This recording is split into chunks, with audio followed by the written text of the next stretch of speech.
Hey, everyone. Welcome. Come on in. We'll get everyone a moment to get settled. We have an unbelievable conversation today planned about the question of accessibility in youth sports. So, and really looking to the future of that conversation. We've got an unbelievable panel for our conversation. So my name is Jeremy Goldberg. I'm the president and quarterback at LeagueApps, and I'm joined with an esteemed group, including a World Series champion, to kind of lead and have this conversation today. So we're excited to have folks from pro clubs all across the country, all different kinds of sports. There was tremendous interest and demand in this topic, which I think is both a reflection of both where we're at as a society, the kind of conversations we're having, and also the opportunity that we have.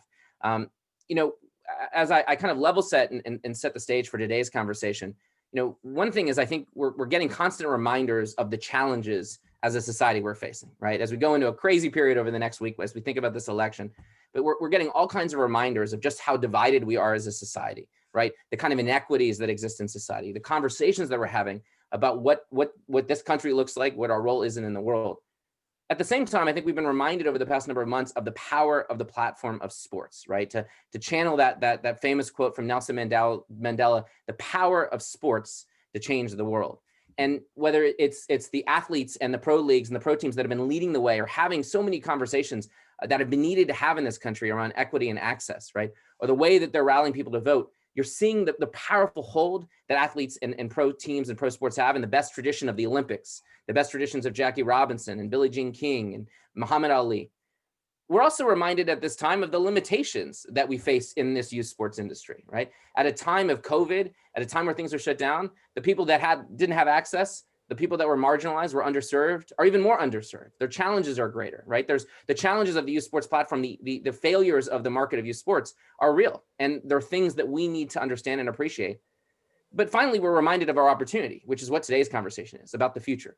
Because notwithstanding those challenges, notwithstanding the limitations within youth sports today, there's so much we can do. And if we do it, if we focus on getting more kids participating, if we give attention of how we can work collectively to address this question of accessibility, then our future is very bright, not just about our clubs and our programs and the kind of impact we can make in our communities, but literally how sports can be this powerful amplifying impact and measure to influence all the issues that we're confronting as a society, right? We have such great potential for what we can do. And I think we're going to hear those incredible strategies from this group today.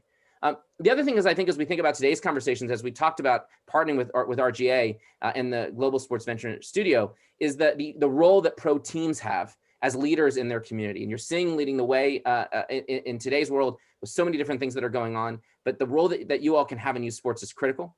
And also the power that happens when you bring people together, whether it's the community that we build at LeagueApps or the community that RGA has built through the Venture Studio.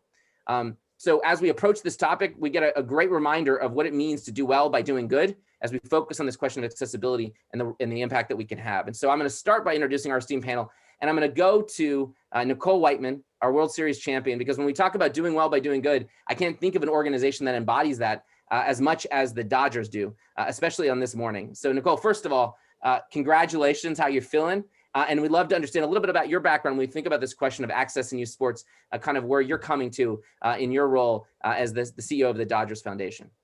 Hi, good morning, everyone. Thank you, Jeremy. I feel like a World Series champ. That's exactly how I feel. It's a great morning, I am the CEO of the Los Angeles Dodgers Foundation, and I come to this conversation from the perspective of having been an athlete myself, knowing what sport can do for one throughout life and how that then translates obviously to your career and beyond. I come to this conversation as a mother of two sons who are athletes themselves, and as the overseer of a sports-based youth development program, Dodgers RBI, where we give 11,000 Black boys and girls in Los Angeles and surrounding communities an opportunity to play baseball and softball, using that as a hook to infuse significant access and resources into their lives that we know aren't necessarily accessible to them. I put together those two things as being a mom of two athletes and running this sports-based youth development organization for underprivileged children to say that sport is supposed to be the equalizer. But I think this conversation needs to go in a direction where we all talk about the fact that sport, and particularly youth sports, is not the equalizer. And the pandemic has truly shown us that we're in a really tough pandemic as it relates to sports. Yeah, it's such an important point. And, I think about, we talk about this questions of privilege, right? Or the blind spots or the biases, the unconscious biases that people might have. And I think a lot of it is sometimes we get blinded to how important that inequality in youth sports that starts at such an early age and how that manifests itself in so many powerful ways. When we talk about systemic racism, we need to view youth sports as a system itself. And how do we approach this in a way to address these issues in a way that's better for everybody, right? And we harness the benefits of that access.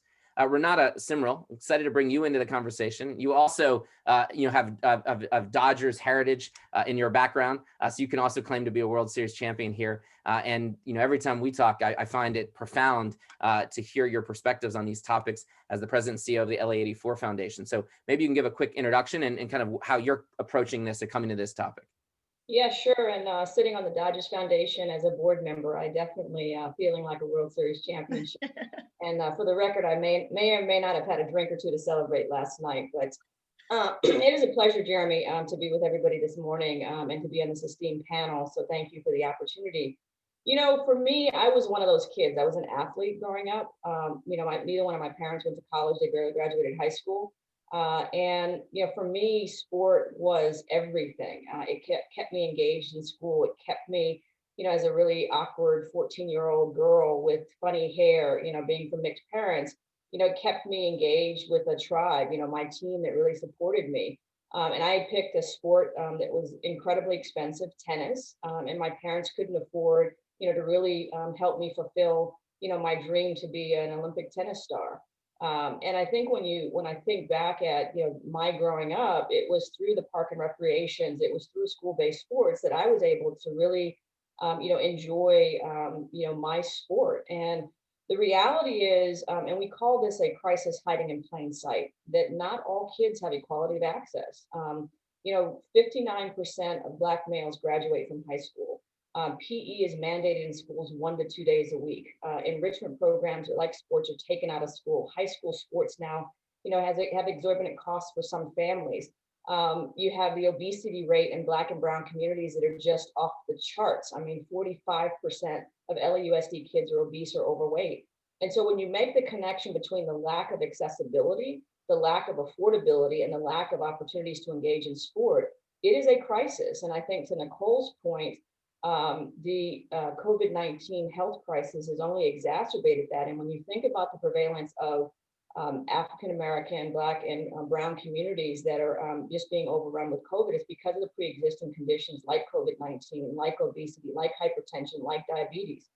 And it is proven that sport and structured play, and movement can address those ailments. And then when you get back to the education, the statistic that I mentioned, for many kids, I was one of those kids. If it wasn't for sports, I don't know that I'd graduate from high school. And that is a reality for many kids, is that engagement. I learned through doing, I learned through sport.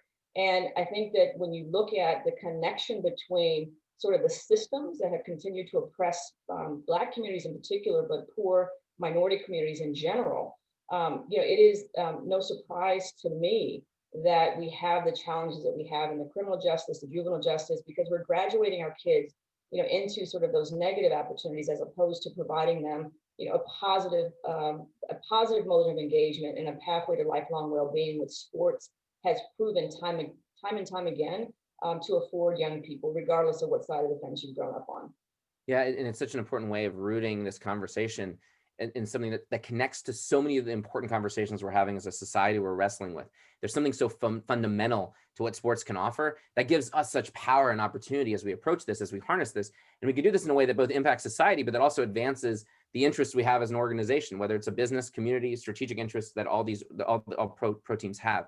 John Thomas, bringing you into the conversation. I've known John for a while as the Vice President of Basketball Development at the Minnesota Timberwolves. You bring a lot of different lenses here, including the fact that so much of this conversation started recently based on the events that took place in your city. So talk about how, your kind of role and how you're approaching this conversation. For sure. And thank you, Jeremy, for having me and for having us. I'm first to level set. I'm here to let that championship magic rub off on me. So, definitely a pleasure to be a part of the conversation. And secondly, as a new partner for LeagueApps, I think that based upon the type of conversations that you're having specifically around this type of topic, I think it's important to have. My role within the team is I think about the continuum of basketball. So in overseeing our youth basketball platform, being able to interact with our current players on both Wolves and Lynx side, and then ultimately sort of the end of the life cycle where you become alumni, I'm also that product. And so growing up in this market in Minneapolis and having to go through the life cycle of what it means to be a high school athlete, a collegiate athlete playing for the University of Minnesota, and then having out of my 5 years of NBA experience playing here for the Timberwolves for 1 year, I have a very unique perspective on ultimately what it's like to be on sort of the other side of the coin, and what my mom had to do to put shoes on my feet, growing at a rapid rate that I did.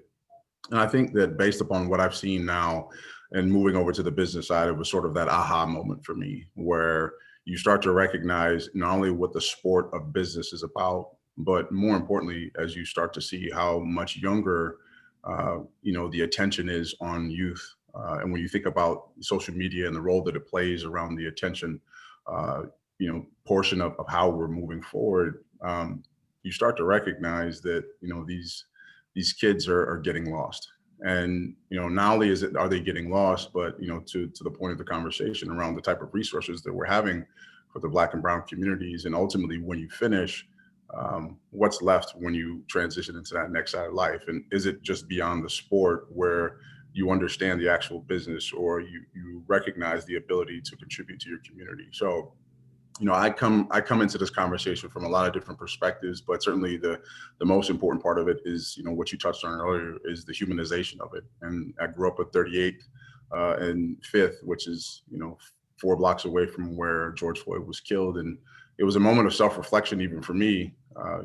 Athletes, when you move up and you ascend in the ranks quickly, and then having the transition over to an executive, I started to look at and point the finger at myself around, what am I doing personally around this issue? And then how can we start to bring a lot of this work into our organization to ensure that, it's certainly not exclusively, but how do I teach young Black boys how I got here? So, definitely happy to be a part of this conversation.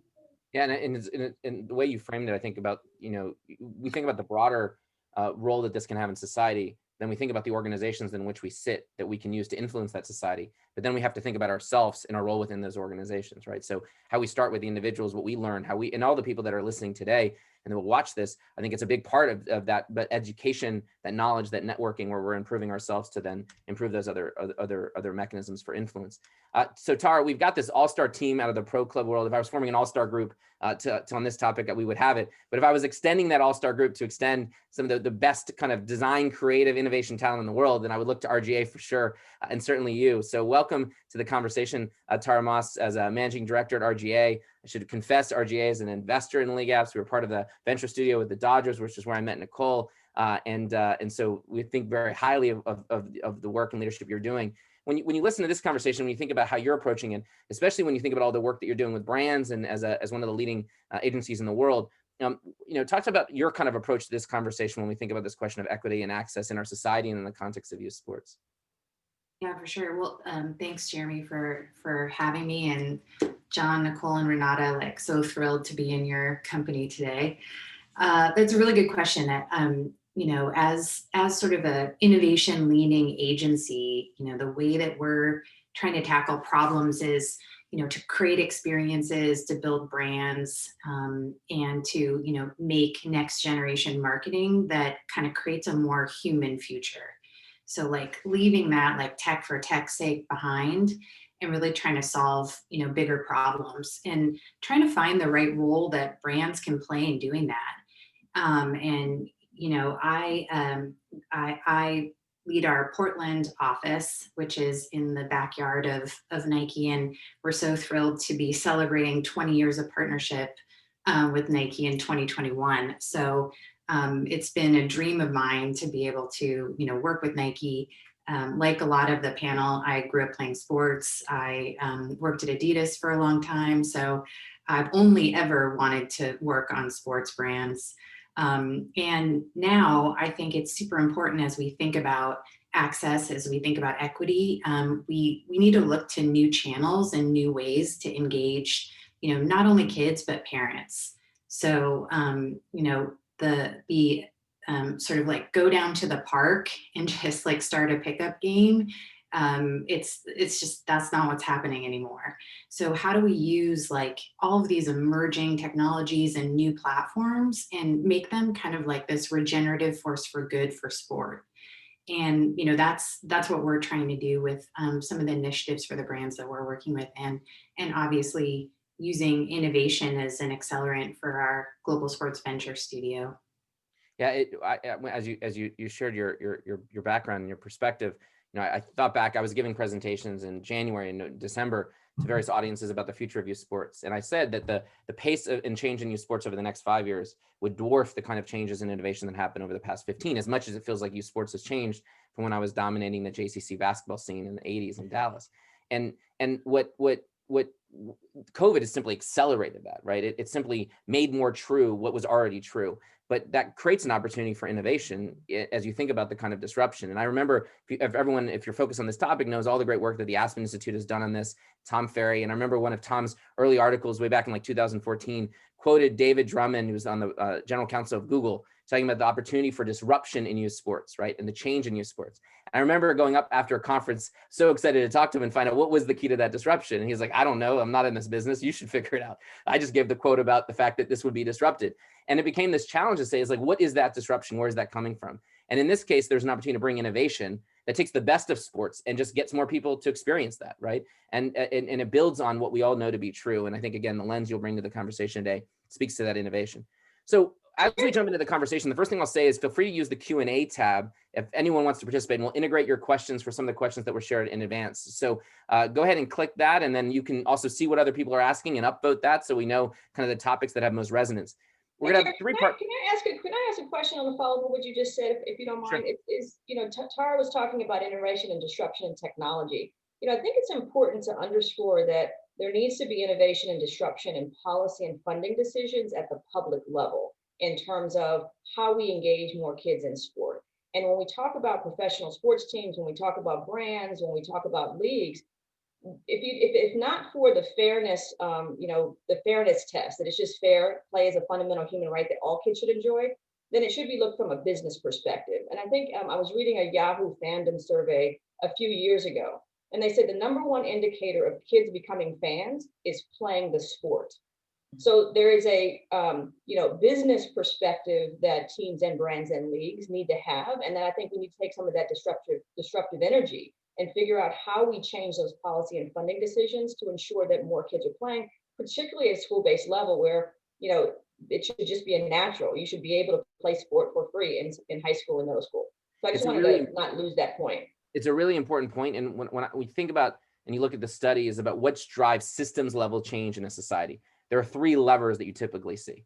One is marketplaces, right? Where there's business interests that are driving this, that want to invest in changing those things because that creates power. And that's where, whether pro leagues and pro teams and brands, there's ways for that to happen to make it happen. The second leverage has to do with institutions. That's government, that's policy, where institutions have a place that you can drive system change. And then the final is norms, right? How do we start to shift the way that we think about this and what we value and how we approach that? And based on those norms, that changes things. Right now, there's a norm that's being shifted as we think about equity, as we think about privilege, right? That is a norm-based conversation as well. Those aren't mutually exclusive. And in fact, you probably need to harness all 3 to create the kind of systemic or societal change that we want. And I think that's one of the unique, I think, assets that pro teams have is they can play in all those buckets, right? They have the ability to influence institutions, right? They're powerful institutions themselves. They have the ability to shape norms through their voice, through the awareness, through their brands. And they also have the ability to leverage their market power, right? To be able to harness this as well. So it roots the conversation in that. So as we jump in, the 3 buckets of the conversation we're gonna have today, one is the kind of rooting this in the why and understanding the context. The second is getting really practical. What are specific strategies that you all are employing and using to actually kind of address this issue that we can learn from? And then we'll end with an understanding of what is the power that we can do collectively as a community and with each other. So the why question, when we think about the future of accessibility in youth sports, we can break that down a little bit. One is this question of access, equity in our society. And the second is this question of youth sports and where that meets. So I'm going to throw it to John to start with, which is when we think about this question as a pro team, right? Wearing that responsibility, what is the role, especially today, around questions of access and equity, especially when you think about all the events of the past number of months, right? What is the platform that you see that you have when you want to kind of focus on this as an issue? Yeah, I think the opportunity for us is really starting, engagement is the key factor. And, the thing we've seen inside of our organization as we started to touch the community is really rooted in, what are our players doing? What are we doing as a staff? So I think the opportunity really for us is to, in Brian Stevenson's word, get proximate to the problem. So specific to what I think just from our youth basketball department, what we're looking to do is really start to really leverage. And when you think from an organization's perspective, it's all about how do we get our brand more associated with what's happening in the community, but at the same time do good. So from that end, I'm taking a personal stance. And as an example, we've got a Boys and Girls Club that really harnesses the ability to have 5 locations in the BIPOC community. And what is it that what am I willing to do? So joining the board, making sure that I'm participating, getting boots on the ground, to then take an active role. And as a former player, certainly have a stature that, young kids will look up to, and I look like them. There's a statistic in our community that had 79 of sports leaders within our community, and 71 of them are white. So when I start to think about what actually happens, and when you think about sort of the ascension towards going from a youth basketball player all the way to an executive, oftentimes you think about, how are we going back into this community to show young kids that, hey, you look like me. So the type of conversations that we have are not rooted in the mindset of the animal brain that evokes, fight, flight, or freeze. So, at least that barrier to entry is dropped. So I think it's incumbent upon us as organizations, regardless of the color of your skin, and certainly for those that have color on your skin, I think it's incumbent upon us to make a stance and create a presence in our community. So that specifically helps not only to achieve the goal of raising our impact and getting our brand out, but more importantly, it allows me, who is a former player, who can see that, when I was 13 years old and my parents split, within that community, there's a real sense and a visceral feeling around this impacted my life in a way that we're starting to see. The other piece that we start to address is that given the pandemic environment, that is also taking away kids from the sport.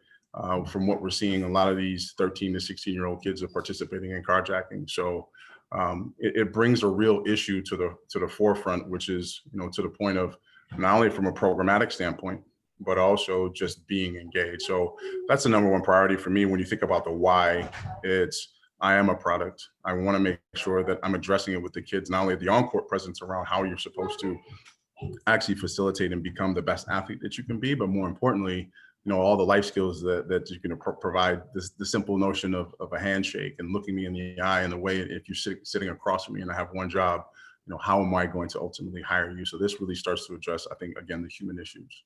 Yeah, it's powerfully said. And I'm going to challenge one thing that you said, though, which was you talked about this responsibility that you especially felt as a person of color on these issues. And I think one of the things we need to shift is there's actually more responsibility, especially for those who are white, to this topic, right? That's what needs to shift.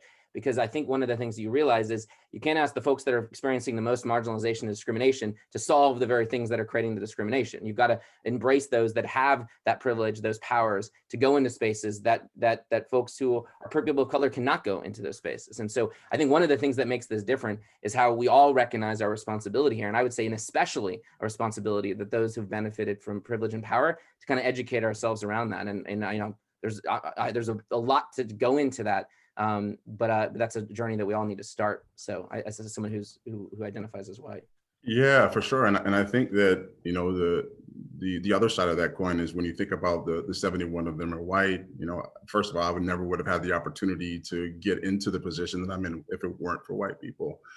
Specifically our CEO, who's really building a lot of the sustainable culture that we're ultimately looking to drive. So, when I think about, serving as the catalyst, and when I know I go into my own community, there is this mindset that is, you don't look like me. And there's, a lot of ways when you look at the hardcore inner city versus the outer suburbs, there is that, again, the sight, the feeling around that. But for me, it's important not only around just with myself, but it's also to partner with other organizations that, again, that share the same interest to expressly move forward in a way in which, regardless of the color of your skin, we're moving the needle forward together. So I completely agree. Yeah, and it's allyship in its broadest concept, right? Not Agreed. just only based on race, but all the capabilities that we bring together. Renata, you bring an interesting lens to this, having been inside of a pro team, now working with lots of different pro teams in the LA area as you think about these questions of equity and access. So when you think about the role and responsibility and opportunities that pro teams have to kind of impact the broader question of access and equity beyond just the lens of youth sports, but obviously inclusive of it, I'd love your perspective there. Yeah, it's interesting you use the word ally, and the partnership that our charitable arm, the Play Equity Fund, formed with the 11 professional sports teams in Southern California was named the Alliance, specifically to undergird the word ally. And it's interesting. It was all of the team presidents came together after George Floyd's murder was publicized on national television and wanted to do something more than their philanthropy. Many of the teams, Dodgers included, go real deep with their philanthropy. They wanted to do more with their community relations. And so they said, how can we, really use our platform, and how can we use our collective impact to make this moment matter? And that resulted in really engaging in a 5-year initiative, a 5-year partnership, where we're ostensibly changing the landscape of what opportunity sports provides young kids. And the conversation started, John, a lot what you're talking about is how do we diversify the front office? How do we have more Black people within the front office? And, as we started to engage the conversation with them over a 6-week period of time, we said, you need to start to, engage in the community and let kids know that there are 170 jobs in the front offices of the Lakers. So, not everybody's going to be a LeBron James or a famous basketball player. But there's a lot of kids in the communities that we serve, if they know that there's those opportunities and how to connect what they're good at to those opportunities, we then can create a landscape of change over the long term. And so we're working with a cohort of young high school students and just engaging in that work. Today, our first team convening is in a couple of weeks. But then the other important point that we're going to do with the team's platform is really bring awareness. I said earlier that the inequities that exist in sport, the inequities that exist in opportunities for careers in sport is a crisis hiding in plain sight. If you don't work in communities that we serve, if you're not from communities that we serve, you think it's a bygone conclusion that everyone has access and opportunity. And so we're going to develop content around the inequities.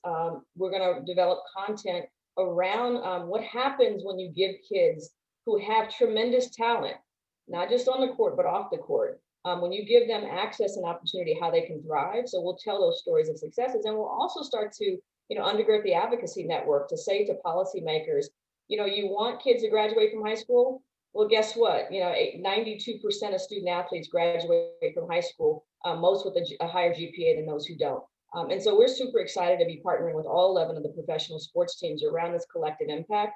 And the 5 years was really just a mark so that we can measure and evaluate the progress that we're making. And hopefully, it will certainly to share that knowledge with anyone and everyone who will listen, but then hopefully to inspire other major cities, to really follow suit. I'd love to see an Alliance Portland, or an Alliance, Minneapolis, or an Alliance Chicago, because I think we can determine in LA, and we know that when we all focus our efforts, just like the Dodgers on a team championship, right? Is that every member of that team, every member in the front office was focused on one common goal, is to make each other better to win a world championship. And we're going to bring that same energy to our partnership with the Alliance to drive change in the communities who need it most. Yeah, I think that's great. And when you think about pro teams, there's a way that those goals link together, right? Because you can focus on this question of getting more kids in the system and addressing issues in youth sports that actually makes you a more successful franchise in business, right? You'll have better players, better fan development, all the different things that you want to do. Nicole, to bring Jeremy, one of the other things that the teams are focused on, and when Nicole can speak to this, is it's not just about diversity, equity, and inclusion and getting more Black and brown kids in the front office, but it's also, once they are, is shifting your culture and making sure that you're creating an environment for them to succeed. And so while we're working on the youth piece with the team, there is a very deep and concerted effort of all 11 of the sports teams of really changing their culture through diversity and inclusion and the work that they're doing that we're not involved in, but it's going to go a long way. So once you identify young talent into the front office, you're actually sponsoring and nurturing them to be successful over the long haul. Yeah, there's so many different facets to this. And so, Nicole, to bring you into the conversation, you bring such a deep perspective on the not only the broader lens of questions and equity and access through the work of the foundation, but also specifically the youth sports lens to that. And as you mentioned, as a parent, you kind of see all the different dynamics of the ecosystem and through the lens of the 11,000 kids that you impact. What do you understand about what the causes of those inequities are? Like what's driving those inequities? And what are your strategies and programs you're using as a foundation to address that all the folks listening can learn from? Yeah, you know what? We are focused, Jeremy, on closing the divide, truly helping to close this divide, this unequal playing field that we're all talking about. We launched Dodgers RBI in 2014 after doing a study with an outside firm and finding so many inequities across Los Angeles, specifically with youth playing sport, right? The sport of baseball and softball had, died off. The challenged communities existed not just because 1 in 4 children in Los Angeles are living in poverty. And if we know about poverty, 60% of those kids are experiencing some level of trauma. Families who basically only make a certain level of income, maybe $25,000 and under, their kids just don't participate at all. Lack of coaches in Black and brown communities based on what mom and dad might need to do to keep a family moving and not have time. Lack of facility, so actually having proper baseball fields, safe playing spaces in communities. We built Dodgers RBI, Reviving Baseball in Inner Cities, to basically attack all of those challenges. We went in on the ground and conducted over 200 interviews to say, hey, what are the issues? What would get our kids to play? And the reality is we've created a program with the goal of, yes, increasing participation in the sports of baseball and softball, but with very specific targets around girls, around Blacks in the sport, around kids ages 13 to 18. And we're using the sport and as an engagement tool to give families and youth access to education resources, to health resources, and so much more. So our program is actually structured in a way in which everything is free. And I think that's part of the key answer here, is that we have to get to a space where Renata talked about businesses and sports leagues and philanthropy wraps their arms around sports as a tool for healing and sports as a tool for engagement and building upon the career pipeline and all of that. And we all do it together. And so our part specifically is giving 11,000 boys and girls throughout 85 different locations in Los Angeles the opportunity to play baseball and softball. We actually partner with municipal city agencies as well as other nonprofits throughout the city to conduct the programming on the ground. But we're not only focused on the young people, we're focused on the coaches and the parents, people that we actually think are influential in their lives, are going to make them successful people. It is not about building Major League Baseball players for us, although I do believe, obviously, we have a significant influence on the brand. And there are now 11,000 people who are Dodger fans and will be for life. And to Renata's point, may play baseball and softball for a very long time because of it. But the social and emotional learning that one is gaining from the program that we have is most important to us. This idea that we're tracking, how people are building not just interest in the sport, but how is it changing their views on leadership, on teamwork? How will it make them strong professionals in the future in the offices that they may sit in or in the positions that they may, serve on?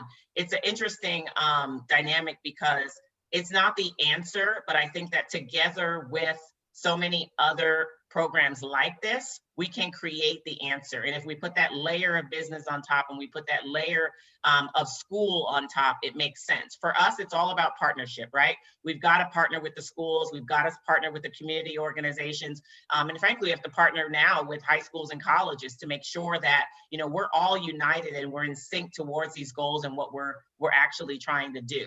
The icing on the cake, yes, is the health screenings, the dental screenings, the college access, the fitness clinics, and everything else that we do. But it's so important because we know the kids that we serve and we know the root causes and the challenges that they and their families have and that they bring to us. So I think it's about closing the divide. I mean, we've got to give kids the opportunity to participate. And from there, so many amazing things can happen. But it's participation and it's meaningful, deep participation, not just hit a bat, hit a ball, go home, because where are you going home to? Yeah, one quick follow-up, Nicole, which is, it's easy to look at the Dodgers and say, well, they've got all this money and this is why they're able to do these things. And ultimately, you all are winning on the field. You're winning off the field in terms of the success and the business side of things, and you're winning in the community. how do people listening to this learn how to harness that, right? How does all the great work you're doing to address these issues, how does that connect back to why the Dodgers are so successful in other places, right? Like, what is the connectivity and how you harness I think that? I touched on it a little bit. Your brand, I think a sports team brand is nothing without the community, nothing without those fans that support the team all year long. But we have to remember that not all of those fans are living in privilege. Some of those fans live in communities that have been in the shadows for years and years and years, and they might be just a stone's throw away from the stadium, the field, the court, et cetera, right? And so it is about creating relationships with the community. I think specifically in this pandemic, people have realized the importance of that, right? You can point to the brands that had relationships with youth and families and with communities on the ground prior to the pandemic. It was easy for us to pivot, to adjust, to be able to continue to serve those communities, to respond to those communities' needs, and to partner with the community to create impact and to help those who are suffering during this time. I think it's also easy to see who's behind the curve, right? If you don't create these meaningful partnerships and relationships on an ongoing, consistent basis, you're behind the curve. It's important, I think, for us to show that love to the community, but the community, it's a mutually beneficial relationship. It's your fan base. It's so important for the overall brand. You don't know if that little Black boy from Watts, who's just hitting a ball at the age of 7, will be the president and CEO of the Dodgers one day. You just don't know. I think, I'm channeling a little bit of what John said, right? When we talk about his career path, we have to see it that way. These community programs could be pipelines. These community programs could change the fan base of a team in the future. Yeah, I'll ask, we'll share in the chat tool. Sorry, Renata. Jeremy, it's what Nicole's talking about is authenticity, is that you have to be authentic with your community and with your fans. And that it's not just sports teams, that's corporate brands. And I think that the data that's coming out about, millennials, and if you look at the Black Lives Matter and who's protesting, folks want to know. I mean, I think there was a Nielsen survey that was out in terms of, when you think about Black Lives Matter on the NBA courts, when you think about the bubble and what the WNBA did, Nielsen did a study that shows that fans are they care about Black Lives Matter. They're investing their dollars in Black Lives Matter, and they want their sports teams and their leagues and their corporate brands to care about the things that they care about. So I think the word that the audience should take away with is be authentic in your philanthropy and your engagement, because it matters. Yeah, it does. And look, this is where brands are investing. We're going to bring in Tara into the conversation. I mean, you see the extraordinary commitments that companies are making to try to focus on this as they engage. So Tara, when we think about this question of, strategies to ultimately both call awareness to issues and think more innovatively about these challenges of participation, I know you bring that lens of innovation, and in particular some work that you've done with Nike. So maybe you could talk specifically about what you see as some of those challenges around access and the strategies you're working with Nike on to address some of those issues, in innovative ways. Yeah, for sure. And the challenge of awareness to access and opportunity is a huge one. The amazing panels also talked about sustaining that engagement and how challenging that is. And Nike came to us with a challenge, which was, everyone's following the data. 76% of kids are dropping out of sport before they're 13. So they're not benefiting from, all of the sort of amazing experiences that organized sport gets you in your middle school and like really formative high school years. And so, one of the insights that we really uncovered was those 76% that are dropping out, they said sport's no fun. These kids, potentially even had access to sport, but they felt like it was getting too competitive. And it was more about succeeding at very high levels rather than the camaraderie, the team building, the access to community. But where they were having fun was on these sort of new digital channels. So what we, are hoping to inspire is, how do you make sport more fun for kids? How do you build experiences on digital channels? How do you give them back sport so they can interpret it, remix it, innovate it on their own terms? And then how do you use the kind of amazing partners of a brand like Nike, LeBron James, Kylian Mbappe? I mean, we're talking about like world champions And how do you show kids that, professional athletes love to play sports because it's fun? So we built in collaboration with Nike, we built a program called the Nike Playlist. And it started as a YouTube series with like 3 different types of content. And the whole design of the program wasn't just to like sit back and watch. It then took you over to TikTok. So it was like, hey, this is a 60-second hang with LeBron James. Now you go do one with your friend. And there were challenges and inspiration, and we were really surprised at the success that we found. So then we're now in our 7th season, and we've moved from TikTok to Nike's own channels. We've moved indoors with the pandemic. But what we found is like trying to inject fun back into sport via these new sort of innovative channels has unlocked something. So in terms of the role of brands and the role of technology, I think it's twofold. It's, that partnership from, a brand and business and philanthropy standpoint, but it's also kind of creating awareness to opportunities for kids to participate in sport. And it's also kind of remixing it. And, Renata, I think you talked about authenticity. It's like remixing it very authentically, on a brand like Nike's own terms. Yeah, and I want to pull in John in the conversation, because one is, I think, as you think about youth sports and you think about creating this amazing experience, how do you have kids have this engaging experience so they want to participate? I want to give a shout out to the Colorado Rapids. I'm not sure if Aaron's on the call, but one thing I think should be popularized throughout youth sports is the concept of an NPS score. I don't know if people here within the context of their business think about a net promoter score, but you use that to figure out how effective your business is in terms of the way that you're retaining your customers, right? It's a score and method that businesses use. And what Aaron's done with the Rapids is actually literally using an NPS score for every one of their programs, because it allows you to get a sense of, would they recommend it to others? Are people coming back? And you can understand what's working, what's not, what's right about the coach, what's right about the experience. So taking a lens to thinking about engagement, and then also taking a lens to make sure that everyone who's having the opportunity to participate is one of the ways to actually sustainably address the question of accessibility. John, when you think about the programs and initiatives that you're thinking about from the Wolves and Lynx perspective, particularly as ways of really impacting access, how are you all approaching this through your own programs, through the way that you're kind of relating to the broader kind of basketball and youth sports ecosystem in Minnesota? For sure, and to piggyback off of Renata's point, I mean, I think the authenticity is the place that you have to start with. So, when I talked about first being able to show up in person and live, it's not only me, but also those around me that are participating. Not only on typically what we've seen within our life cycle is, when I joined the business, it's everything from summertime to winter. So it's really changing how often you're in front of them. And ultimately, what is that consistent and authentic message that you bring? So that was a great point.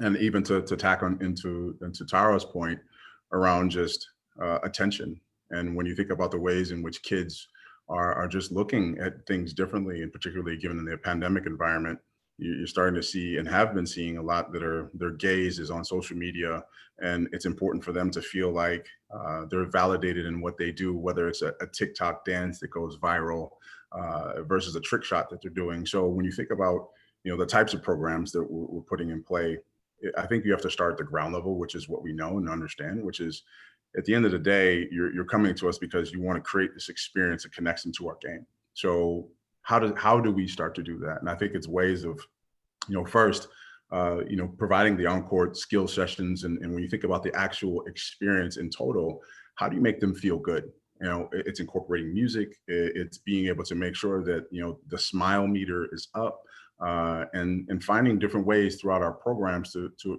actively engage them where they feel like it's a shareable moment. Then to the key point of partnership, I love hearing that, because at the end of the day, there's only a certain amount of bandwidth that we have. But even beyond that, to the point of conversations that we've had with your team at LeagueApps, it's how do you take those that have residential expertise within what they're doing and start to leverage that in form of programming. So as an example, through a lot of the initiatives that we had with social injustice, we've been one of the many organizations that have partnered with RISE, but have been specifically as a team out front leading the charge around just voting and ensuring that we're bringing communities together. So specifically the program that we have that we're going to launch, it's Building Bridges Through Basketball, which predominantly has always been around sort of police reform. Obviously where we're at within this current environment, it's still a very touchy topic. So it's something that we're shelving for the moment, but opting for now. So we've taken 4 teams, one from, 2 from the resource community, if you will, and 2 from the under-resourced community, and starting to really break down the conversation around the cultural divide and how you can actively participate in creating a different definition, if you will, with really the goal of having this program where you do it once a quarter, so 4 times a year. So then you would amass a total of 32 teams that have gone through this curriculum and this experience. And on the backside of it, ultimately hoping for some semblance of normalcy where you can actually physically play. So this will be done virtually, but physically play in a tournament. And so because we've gotten these teams to really connect with each other, their families, include their coaches and everyone who's around them, to then say that, we have very different experiences, but we're all the same. So when you think about just programmatically, those are the ways in which we're starting to address that. Yeah, 2 important points. Thinking about this as an entire ecosystem, right? How are we working with everyone or bringing people together as part of those solutions, especially through partnership? And then this point about technology and youth that Tara was making, that you elaborated on, is also important. So people talk about esports or video games as this alternative to youth sports, but in many cases it's a model. All esports is taking video games and applying a youth sports model to it. People play video games in leagues, tournaments, and events, but there's lots of interactivity, and there's usually no parents around because they can't figure out what's going on. So how do you take and understand that and bring that kind of interactivity, that kind of engagement, that kind of kid centricity into the design of your programs, and leveraging all the advantages that you have as pro clubs? Renata, you spoke earlier about strategies of awareness, right? And this idea of because one of the things that allows your programs to be more effective, allows you to harness the kind of benefits of engaging here, is being able to tell the broader story about youth sports. So can you elaborate, when you bring these teams together, as you're doing in LA, maybe talk a little bit about how you think the collective power of telling the story about youth sports, how that can help those individual clubs, and what are best practices for clubs that want to be part of helping tell that story more effectively? It's a great question, and I think it's not it's not to tell the communities who know they're under-resourced or underserved or don't have access and opportunity. It's really sharing with the haves, if you will, to really bring awareness. I mean, it's a change perspective. I firmly believe if you know more, you have to do more. And when the history of just as an example, if the history of Black communities, since the slavery time, has been taken out of textbooks. I don't fault people who don't know about racism and systems that have oppressed Black people, because we don't teach it. And so the opportunity here is to share in a fun, informative, engaging way the inequities that exist. When you think about, when we think about progress, right? So the protests of 2020 are on the same, level as the protests in the 50s and the 60s. There was a legislative strategy in the 50s and 60s around voting registration, around voting laws, around housing, fair housing laws. But when you think about the progress we've made in that 50+ year period of time, Jeremy, the home ownership rate for Black families is the same as it was in 1968. Wealth in households, for every $1 of white wealth, Blacks have 10 cents and Latinx families have 12 cents, the same as it was in 1968. I talked about the high school graduation rate. I mean, we can go into health disparities, we can go into food disparities. And so when you think about the importance of bringing awareness, why is that the case? Why haven't we advanced, with the protests that we've had consistently over the centuries or decades at least? And so for us, it's about using the platforms. Tara mentioned LeBron James. Listen, I have 1,600 and almost 1,700 Twitter followers. There's a little people going to listen to me. How many Twitter followers or Instagram followers does LeBron have, Tara?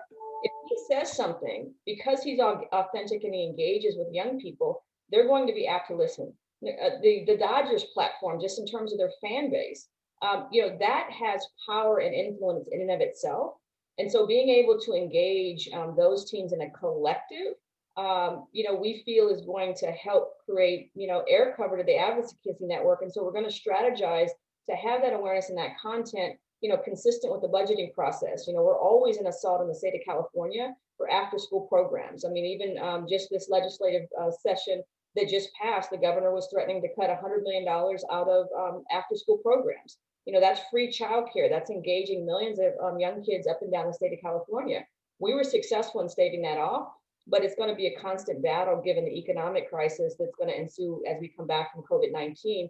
So those are the ways in which we're looking to strategize and use the platform and the influence of both the teams and the athletes to really tell the story in an authentic, informative, and engaging way. And one of those ways is around voting. We're going to actually dropping, all 11 teams are dropping a voting video. Democracy is a team sport, to engage their fan base to get out to vote and to actually show them where they can show up at the stadium, show up at the arena, and actually cast their ballot. Doesn't care who you vote for, but just democracy is a team sport and engage, and the collective impact of the 11 teams being able to promote that at the same time, we think is powerful and makes a difference.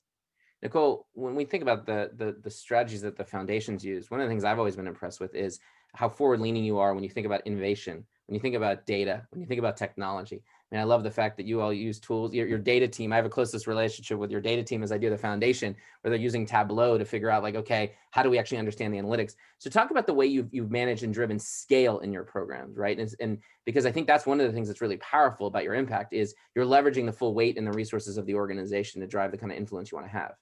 Yes, what Jeremy's trying to say is we survey the heck out of people. We have more focus groups than anyone can imagine, but it's been tremendously successful for us to be able to answer the question of so what throughout the entire program. Demand is high. We knew when we started our Dodgers RBI program that we weren't going to be able to serve 40 kids and say we could answer to LA in that way, right? So having to serve 11,000 kids in these 85 locations, you're absolutely right.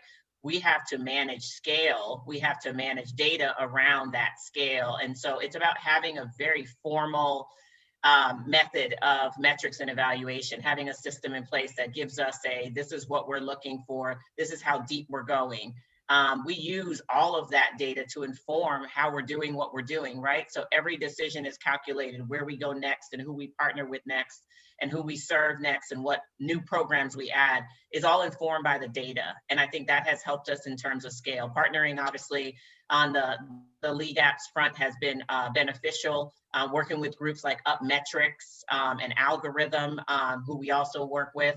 We created this sort of cadre for how we're measuring things and what we're measuring, which has been like very, very helpful. It allows us to spit out data in real time to be able to see where we are in terms of Black and brown boys and girls in particular zip codes at any given time on any given day. And that is what has helped us, I think, to scale, to be able to drive pretty swiftly and rapidly over the last 6 years or so. And it's going to help us into the future as well. We know where we are today. We know where we want to be. We know what the goals and objectives and the strategies are to get there. So Tara, when Nicole talks about the ability to harness the data, and we talk about awareness as part of the strategy, if I'm a pro club and I'm listening to this, one of the things that might allow scale is how I might work with brands, how I might take that story, those programs and those ideas, think collaboratively about it. What's your perspective when you think about the best practices of the kinds of collaborations and the ways to be able to leverage what brands can do? What advice would you give to the pro clubs that are out there? Obviously, that's a big part of kind of the perspective you also bring in the GSVS. Yeah, I mean, I think one of the most valuable things that pro teams and clubs and leagues have is loyalty.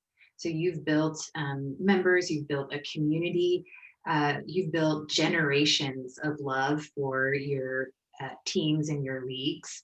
So that's what brands are looking to build, right? Is this like lifelong equity with their consumers. So I think there's like a wonderful synergy in using that data, that like highly engaged community that the teams and leagues have at their fingertips, and really sort of overlaying that very authentically with, what brands are trying to achieve. And, like we've all talked about, authenticity and, being a part of culture in very impactful ways is certainly what 2020 has told us. So I think there's something really wonderful in like, how can, brands authentically enter and engage and impact the communities that the league teams have built. And I think the value exchange there could be very mutual in the sense that, it's also harnessing that halo effect of a brand's notoriety to gain awareness for club and team initiatives. And then also the, obviously financial and partnership support. That's great. We're going to go final kind of quick hitting questions, 30 seconds each. John, I'm going to go to you first, which is, the role that you sit in within the Wolves as the VP of basketball development. There's a lot of folks that are listening that are in that role. And I've always been impressed in talking to you, and I know we're excited to work with you because you're an entrepreneur, right, inside of that kind of organization. As someone who's driving change and thinking innovatively, what advice can you give to other people that are in your role in other organizations about the way that they can try to make progress in an issue like this, where they may not know how excited or receptive maybe the people around them are to it?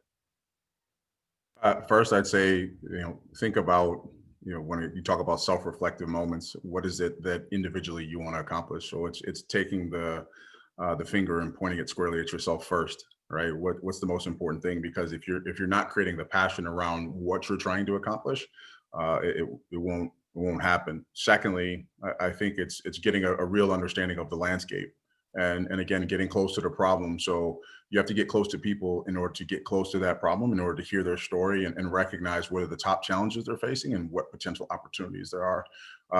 Third, I'd say leverage the partnerships. I mean, I've learned a lot on this call, specifically around how to create blueprints, and obviously from community to community, state to state, those things are different. But at the end of the day, there are best practices that other teams are trying to accomplish, and the fact that you form an alliance, and specifically even within our own community, we have other sports teams that share close proximity to each other. And then, I think just lastly, when you think about just the overall strategy, it's certainly, you don't want to create almost what are you trying to accomplish both in the finite or versus the infinite world? And it's something that Simon Sinek has said that I've really loved, which is really around the just cause, and ultimately, how do you have a problem that outlives who you are? And so I think taking those and putting them all together would be my advice on how you move the needle forward. Yeah, there's also, in that same theme of Simon talking about the power of why, and this broader thing that we're here for. I'll recommend, if we can find it, the Tim Ferriss recent podcast where he replayed the famous interview between Joseph Campbell and Bill Moyers talking about the hero's journey. It's actually a 6-part thing. I highly recommend it if you have long drives. But we're all part of, there's a journey that all of us are on, and that journey is not just about ourselves, but about the larger impact and legacy that we live, which we can do individually and collectively through our institutions. Renata, a final word from you about, you've created this amazing kind of model within LA of bringing these pro teams together. There are pro teams that are sitting here saying, how would I start? What is the way that I can start to think about reaching out and creating some kind of alignment with another organization?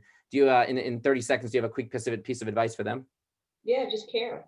I think one of the most moving individuals that I engaged with the Alliance was Tim Harris, the president of the Lakers. And he said in a very impassioned way, he says, I thought I was an ally. I thought I was driving to make a difference. And he said there was something inside of him that just triggered that he wasn't doing enough when he watched George Floyd take his last breath on television. He was deeply moved by that. And, so I think care, that if you care enough about those on the margins, it's easy. There's a plethora of ways to get involved. I mean, you heard some of them today. I mean, Boys and Girls Club, organizations across the board. If you don't know, call us and we'll get you connected with an organization. So, organizations that will take your help, but people have to care. They have to care enough to want to make a difference. And I think the other point, that Tara mentioned was sustainability. I think and look, I didn't create the Alliance. The team presidents came together. We helped them develop a strategy over a 5-year period of time, but they were very specific to engage with a partnership that can serve as a backbone organization, because they realized once the season gets back into gear and they start playing, they wanted a partner that was going to hold themselves accountable for the strategy and for the impact that we expect to have over the next 5 years. So I think, looking at not boiling the ocean, care, do one small thing to get involved. And if you want to do something deep, find a partner within your community or within your organization that you can align yourselves with to have that sustained impact. And I think the final point I'll make with the Nichol reference is measurement and evaluation. So how are you having impact so that you can continue to drive that change and show the real impact that you're having in changing the lives of young people that we all seek to serve. So final word to you, Nicole, 30 seconds. We've heard about the keys to innovation, the key to partnership, the key to changing within organizations. Nicole, what's the key to success as you think about the winning? What's the keys you've learned from building such a successful and scalable program? I'm going to make it present day. I've learned that normal is an ongoing crisis. We all have to understand that there are communities that were in crisis far before the pandemic, and the rich are getting richer, and the divide therefore means that poor youth are not, who didn't even have access to sports before, are further taken back from where their entry point might be. So I think for success, especially as it specifically relates to this conversation, we've got to figure out how post-COVID we're going to eliminate this divide. How are we going to give the access to the poor for sports? Because we know that is going to be the success for all of us in the future, whether that be fans, followers, successful people, social justice, crisis exasperated, all of these things we've got to attack by really making sure that we look at this significant divide between the poor and the wealthy. It's so true. And it's a great way to end, Nicole. And there's so much that we can do. This matters because of the opportunity we have to make an impact. It matters because of what youth sports can offer and what we can do for it. And it matters because it also helps us be successful in leading our organizations, right? When we can harness and leverage those two, as the Dodgers have shown in the past 24 hours, that success goes hand in hand. So it's not just you that we're celebrating last night, but it's the 11,000 kids that have been in your program this year, and all of those, the tens of thousands of others that have been impacted by your efforts. Thank this incredible panel on behalf of LeagueApps and RGA. Tara, thank you for RGA kind of partnering with us on this, for John Thomas, Nicole Whiteman, Renata, for you all joining this incredible conversation. We'll be back at it. I think we have another event coming up with RGA on November 8th, I think it is, and November 18th. So check that out, and look forward to continuing the conversation on this important topic. Have a great day, everybody. Bye-bye. Thank you. Thanks all.